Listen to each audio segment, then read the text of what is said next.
Ó Deus, em meu auxílio, socorrei-me sem demora. Esse é o quê? O 7º vídeo já dessa série? Eu já perdi a conta.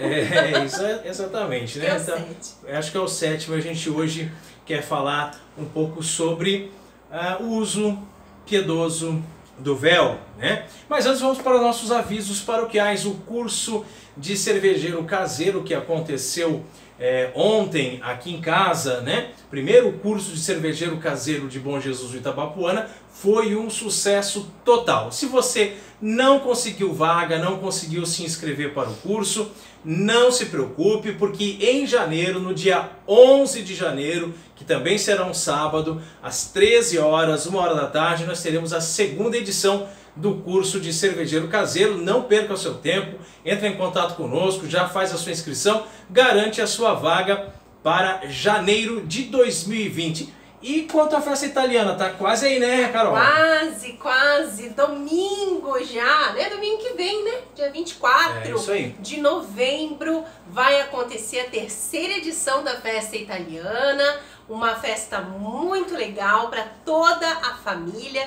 E vai acontecer aqui em Bom Jesus do Itabapoana, na Praça da Bíblia. Então estão todos convidados novamente. Muito bem. Esse vídeo, para ele não ficar muito longo, nós resolvemos já de antemão dividi-lo em 2 partes. Exato. Porque a gente sabe que tem muita coisa para falar, né, Carol? E quando a gente começa a falar, a gente não para mais. Vocês já estão acostumados que nós somos 2 tagarela, né? Então a gente resolveu dividir aí em 2 etapas. Espero que as etapas também não fiquem tão grandes assim, né? Exato. Muito bem. Nós queremos começar falando sobre as Sagradas Escrituras. Bíblia, né? Bíblia. Lá no Antigo Testamento, Moisés, ele subiu ao monte e desceu com as tábuas da lei, 10 mandamentos, né? Por que nós obedecemos esses mandamentos? Mas é tanto tempo atrás, né? Pois é. Nossa, lá do Antigo Testamento, quantos mil anos faz isso? Mais de 5.000 anos, né? Por que a gente obedece? Mas será que aqueles mandamentos não estavam somente dentro de um contexto histórico, social, cultural, para aquele povo que estava caminhando com Moisés pelo deserto rumo à Terra Prometida? Só para eles? Não. Por que nós aqui na América Latina, no Brasil, ano de 2019, século XXI, tão modernos, tão avançados, temos que obedecer leis como não matar, não roubar, não pecar contra a castidade? Honrar pai e mãe. Por que isso, né? Tá lá no Antigo Testamento uma coisa tão longe, né?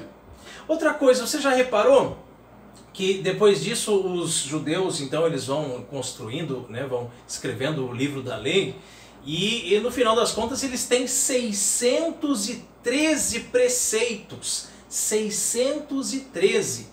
Entre eles, por exemplo, diz que um homem nunca pode tirar a barba, né? Até pra mim tudo bem, né? Diz também que não pode comer carne de porco, aí eu ia me dar mal, né? Que não pode comer camarão, né? Que uma mulher, quando está menstruada, ela está impura. Ninguém pode tocar numa mulher menstruada porque ela está impura, né? Tem a lei da circuncisão, tantas e tantas leis lá dos judeus. E por que a gente não cumpre? Por que a gente cumpre os 10 mandamentos, mas a gente come camarão, come carne de porco, a gente corta a barba? É porque tem certas leis, tem certos costumes do povo do Antigo Testamento que foram revogados, leis que foram revogadas. Mas quem teve autoridade, né, para revogar isso aí? O próprio Cristo. Jesus, ele diz no Evangelho que ele não veio alterar a lei, né? Que ele veio dar a sua plenitude, ele veio explicar a lei para que as pessoas entendessem como ela era de fato. E a gente percebe que a partir do Novo Testamento, a partir da vinda de Jesus Cristo, algumas coisas foram mantidas, como os 10 mandamentos que a gente acabou de falar, e outras coisas foram eliminadas, foram revogadas, como essa questão do alimento, né, do alimento impuro, etc, etc. Mas, afinal de contas, quem é esse tal de Jesus, né? Jesus é o Filho de Deus, não é mesmo? Mas ele não era um simples... Jesus é Deus. Um simples pregador da Palestina? Né? Não. Será que o que esse Jesus pregava, Carol, será que não era só para aquele povinho ali, ó? Só para quem morava ali na Galileia, na Judéia, afinal, por que ele nasceu lá, né? Nasceu lá em Belém, pregou lá em Jerusalém. Por que as coisas que Jesus ensinou lá a respeito do divórcio, que não pode se divorciar, etc, etc, por que a gente tem que cumprir aqui na América Latina, aqui no Brasil? Será que é porque ele fundou uma igreja? E será que é porque essa igreja chama-se católica, que significa universal? Gente, igreja universal não é aquela do Edir Macedo, não. Igreja universal é a nossa, igreja católica. Ele fundou uma igreja universal, ou seja, uma igreja para o mundo todo. Portanto, nós cumprimos todos os mandamentos de Jesus Cristo. E, consequentemente, os mandamentos da sua igreja, que começam com os apóstolos, né? Então, na Bíblia, além dos evangelhos, que tem os ensinamentos de Cristo, nós temos várias cartas, né? Cartas de Pedro, de Tiago, de Judas, de João, né? As cartas de São Paulo, e a gente cumpre o que eles nos aconselham sem nenhum problema, sem discutir, sem ficar dizendo, não, mas olha só, aquela carta Pedro escreveu para aquele povo, daquela cultura, daquela época, daquele contexto histórico-cultural. A gente não faz isso, a gente pega aquela carta de Pedro e traz para nós, no nosso dia a dia, a gente coloca aquilo em prática hoje. E até hoje, né? A própria liturgia, ela tá repleta, né, dessas leituras, dessas cartas, né, as epístolas. A própria liturgia da igreja tá repleta dessas citações, dessas nós vamos mencionar algumas coisas das cartas de São Paulo. E depois você vai entender por que nós estamos frisando São Paulo. E muito legal que você acompanhe conosco esse raciocínio, que nós estamos fazendo já um resgate histórico, desde lá da época de Moisés até Jesus, agora os apóstolos, mas isso é bem importante para a gente poder amarrar o nosso pensamento no final. Acompanhe com a gente. Isso, fique conosco. Carta aos Gálatas, Carol. Na Carta aos Gálatas, então, São Paulo nos diz... Entre tantas coisas, né? Exato, Ora, as obras da carne são estas: fornicação, impureza, libertinagem, idolatria, superstição, inimizades, brigas, ciúmes, ódio, ambição, discórdias, partidos, invejas, bebedeiras, orgias e outras coisas semelhantes. Dessas coisas vos previno, como já vos preveni. Os que as praticarem não herdarão o reino de Deus. Mas não era só os Gálatas? Não era só os Gálatas que não podiam ter bebedeiras, discórdias, ódio, né, bebedeira, essas coisas todas? Não era só os Gálatas? Não, todos nós, né? Vamos ver, por exemplo, o que ele fala para os Efésios, né? Carta aos Efésios: toda amargura, ira, indignação, gritaria e calúnia sejam desterradas do meio de vós, bem como toda malícia, né? Então tudo isso que ele está dizendo para os Efésios, para o povo de Éfeso, né, vale para nós, e nós aceitamos e nós entendemos que isso é para nós, né?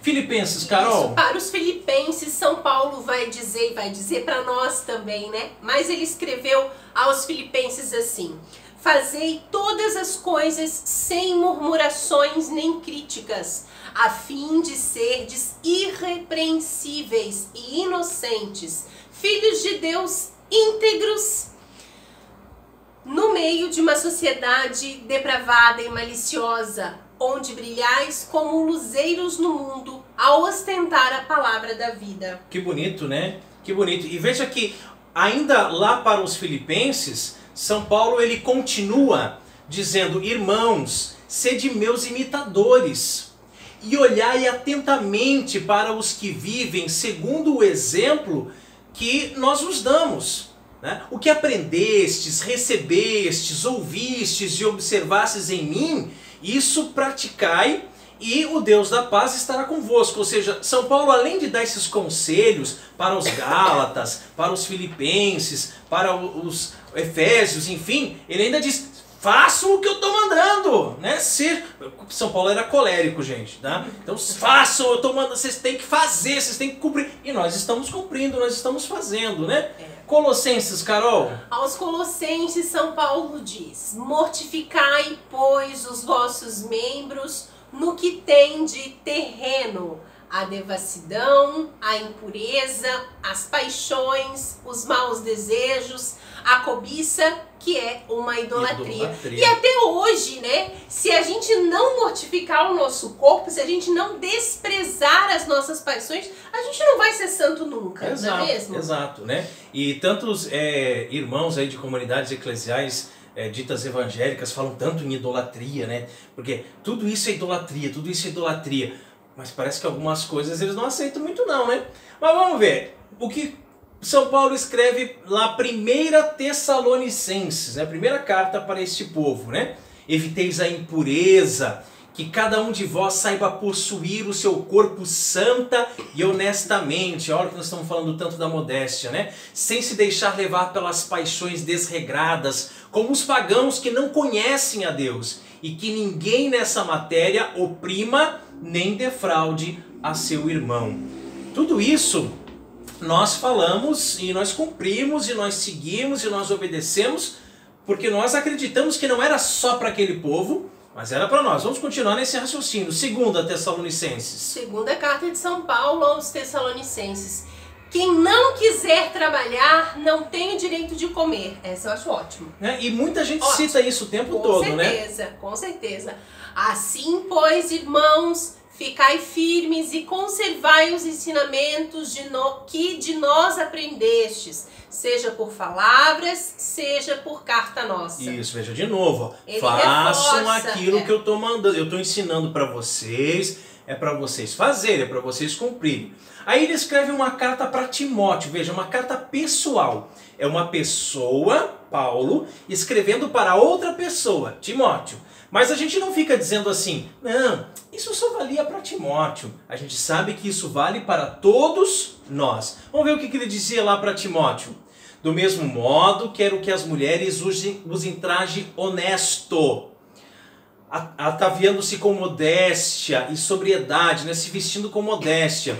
Seus enfeites consistam não em primorosos penteados, ouro, pérola, vestidos de luxo, e sim em boas obras, como convém a mulheres que professam a piedade. Então veja que São Paulo já vem falando de modéstia, né, no vestir. Há várias comunidades e orientando os seus bispos, né, para que eles façam de acordo com aquilo que ele está ensinando. Né?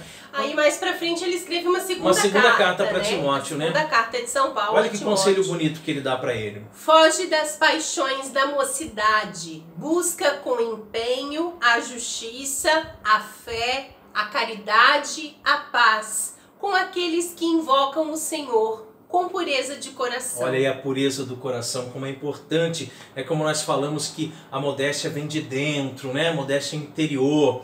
Ele escreve também uma carta para Tito. E ele diz assim, sejam submissos aos magistrados, ou seja, obedeçam à igreja, né? E às autoridades, sejam obedientes, estejam prontos para qualquer obra boa. Não falem mal dos outros, sejam pacíficos, afáveis e saibam dar provas de toda a mansidão para com todos os homens. Então todos esses conselhos, né, nós tentamos, né, colocar em prática, a igreja nos ensina, né? E aí Paulo vai falar também, Paulo escreve 2 cartas ao povo de Corinto, né, a 1 Coríntios, 2 Coríntios. Vamos ver um pedacinho aqui do que ele fala na 1 Coríntios, Carol. Fugir da fornicação. Qualquer outro pecado que o homem cometer é fora do corpo, mas o impuro peca contra o seu próprio corpo. Ou não sabeis que o vosso corpo é templo do Espírito Santo, que habita em vós, o qual recebestes de Deus, e que por isso mesmo já não vos pertenceis? Muito bem. Então agora nós chegamos no ponto que nós queremos falar sobre o véu. Porque o mesmo Paulo que deu todos esses conselhos, Os outros apóstolos, que também nas suas cartas, nós não íamos ficar lendo todas aqui, né? Deram tantos conselhos, o próprio Jesus, o próprio Moisés lá atrás, né? Nós aceitamos, nós cumprimos, nós não questionamos, nós não ficamos dando a desculpa de que se trata de um contexto histórico, cultural, que aquilo só valeu para aquela comunidade naquela época. Ai, e que não vale para nós hoje. Agora são tempos, né, modernos, que a igreja mudou. Então veja bem o que Paulo fala, ainda na mesma carta aos Coríntios. Se uma mulher não se cobre com um véu, então corte o cabelo. Ora, se é vergonhoso para a mulher ter cabelos cortados ou a cabeça rapada, então que se cubra com véu. Quanto ao homem, não deve cobrir sua cabeça, porque é a imagem e esplendor de Deus. A mulher é o reflexo do homem.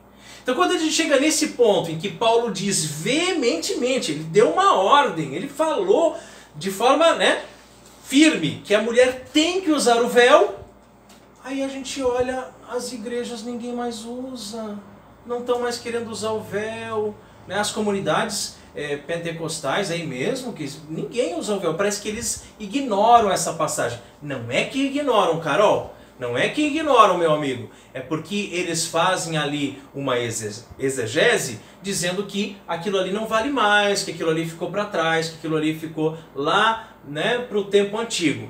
Bem, então vamos reforçar. Nós só deixamos de cumprir coisas que estavam lá na Bíblia quando elas foram expressamente revogadas. Quando a própria Bíblia diz, isso não precisa mais. Vou dar um exemplo, né? No Antigo Testamento, o homem precisava ser circuncidado. No Novo Testamento, com Paulo, com Pedro, se reuniram, fizeram o primeiro concílio da igreja em Jerusalém e disseram, não, circuncisão não precisa mais. Então foi revogada a circuncisão. Tanto é que nós católicos, né, não precisamos fazer circuncisão. Então quando é revogado, ótimo, entendemos dessa forma. Agora, quando não é revogado, continua valendo. E aí eu pergunto para você, Carol, o uso do véu foi revogado? Não, nunca foi revogado. Se foi, quando que eu não vi? Não porque eu nunca fiquei sabendo, né? E se não foi revogado, por que as mulheres pararam de usar o véu? É muito interessante a gente pensar, né, nessas desculpas que vão se arrumando, né? Vão se arrumando por ignorância, né? Porque as pessoas não conhecem isso, né? Existe um cânon no Código de Direito Canônico de 1917. Para quem não sabe, o Código de Direito Canônico existe a versão de 1917 e depois uma atualização, podemos dizer assim, de 1983. Mas veja bem, Carol, você deu uma desviada ali e acabou não me respondendo por que as mulheres pararam de usar o véu. Então, como professor de história, né, eu vou dizer uma coisa para vocês. Dentro de todo um contexto histórico que nós estávamos vivendo na Europa, mas principalmente na América, né, estourou uma revolução sexual nos anos 60. Né? Nessa revolução sexual, né, as mulheres foram às ruas, queimaram sutiãs, fizeram protestos, etc, etc. Né? A gente até pode gravar um vídeo só sobre o feminismo para vocês entenderem melhor todo esse contexto. E que, coincidentemente ou não, na mesma época estava acontecendo o Concílio Vaticano II. Né? Influenciadas pelo feminismo, que é diabólico, as católicas acabaram deixando de usar o véu porque elas acreditavam que aquilo era uma forma de submissão, de dizer que são submissas aos homens. Né? E depois, no próximo vídeo, que nós vamos entrar na parte da espiritualidade, você vai ver que não é nada disso. E que, inclusive, até hoje, quando uma mulher vai para uma audiência com o Santo Padre o Papa, ela coloca o véu. Mas leia para nós, Carol, o que dizia no Código de Direito Canônico antigo, aquele de 1917. Lá, os homens na igreja... Os homens na igreja ou fora dela, enquanto assistem aos ritos sagrados, devem trazer a cabeça descoberta, a não ser que os costumes aprovados do povo ou circunstâncias peculiares determinem de outra maneira. As mulheres, no entanto, devem trazer a cabeça coberta e estarem vestidas de forma modesta, especialmente quando se aproximarem da mesa da comunhão. Especialmente. Não somente. Exatamente, enquanto assistem os ritos sagrados. Então, durante toda a missa, as mulheres devem ter a cabeça coberta. Isso, o cânon é o 1262. Isso. É isso? Do Código de Direito Canônico de 1917. Tá? Então, o que acontece? O Código de Direito Canônico é o conjunto de todas as leis da Igreja. Se está escrito no Código de Direito Canônico, você não pode optar. Eu acho que eu vou cumprir ou não, talvez, quem sabe não. Tá no Código de Direito Canônico, você tem que cumprir. É uma obrigação. Né? Senão você não é católico. Né? Então você já deixou de ser católico faz muito tempo e não percebeu, ok? Então estava lá no Código de Direito Canônico de 1917. Acontece que depois do Concílio Vaticano II foi pedido para que fosse reelaborado, digamos assim, tanto o catecismo, né, saiu um novo catecismo, como o Código de Direito Canônico. Então São João Paulo II, em 1983, ele promulgou o novo Código de Direito Canônico. O que acontece? O novo Código de Direito Canônico não fala absolutamente nada sobre o uso do véu. Ou seja, a palavra véu não aparece no novo código. Não aparece. Aí é que tá o detalhe. As pessoas, elas usam este fato para dizer: bom, já que o Código de Direito Canônico atual não fala nada, é porque não precisa mais usar o véu. Isso é uma grande falácia. Isso é uma grande falácia. Isso não é verdade. Né? Isso não é verdade. As pessoas estão usando isso como uma muleta, como uma desculpa para não usar o véu. Não é porque não fala que ele foi revogado, muito menos que ele foi proibido. Porque tem gente que diz que é proibido, tem padre mesmo, né, que fala que é proibido usar o véu. Aparece lá uma mocinha com véu e ele quer expulsar de dentro da igreja. Tá? Então, este silêncio do novo Código de Direito Canônico faz com que as pessoas usem como argumento para rejeitar este salutar costume. Porém, agora que vem o legal da coisa, tá? Legal de lei mesmo, né? Estamos falando de lei. Estamos aqui com o novo Código de Direito Canônico. Eu quero ler para vocês, bem no comecinho, o cânon número 20. Tá? Depois você pode pegar em casa para acompanhar. O número 20 diz assim: a lei posterior abroga ou derroga a anterior, se expressamente o declara, se lhe é diretamente contrária, ou se reordena inteiramente toda a matéria da lei anterior. O que significa isso? Que o uso do véu só teria sido extinto se aqui no novo Código de Direito Canônico tivesse um cânon dizendo: não deve mais usar o véu, não precisa mais, o véu deixou de ser obrigatório. Como ele não fala nada, então a gente entende que não foi revogado, né? A lei universal, porém, continuação do cânon, de modo nenhum derroga o direito particular ou especial, salvo determinação expressa em contrário no direito. Ou seja, mesmo que não está falando nada, qualquer mulher que queira usar o véu, ninguém pode impedir.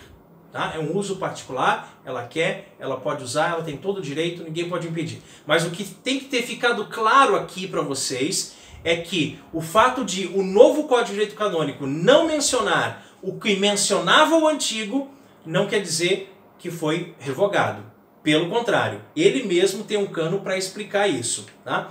Na continuação, no 21, diz assim: na dúvida, não se presume a revogação de lei pré-existente, mas leis posteriores devem ser comparadas com as anteriores e, quanto possível, com elas harmonizadas. Então você não pode, você está cometendo um erro terrível quando você diz que, como o Código de Direito Canônico não fala no véu, então ele foi revogado. Não, o próprio Código Canônico diz que não foi revogado, né? Na dúvida, não se presume a revogação, né?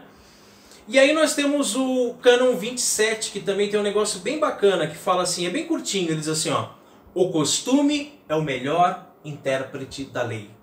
O que é o costume, gente? É a tradição.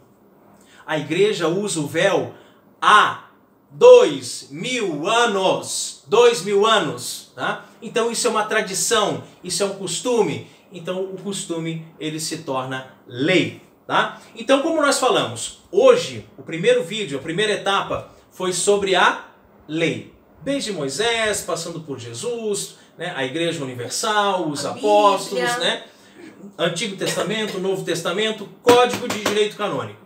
No próximo vídeo nós vamos falar então sobre o lado espiritual, a razão espiritual para você, mulher, usar o véu.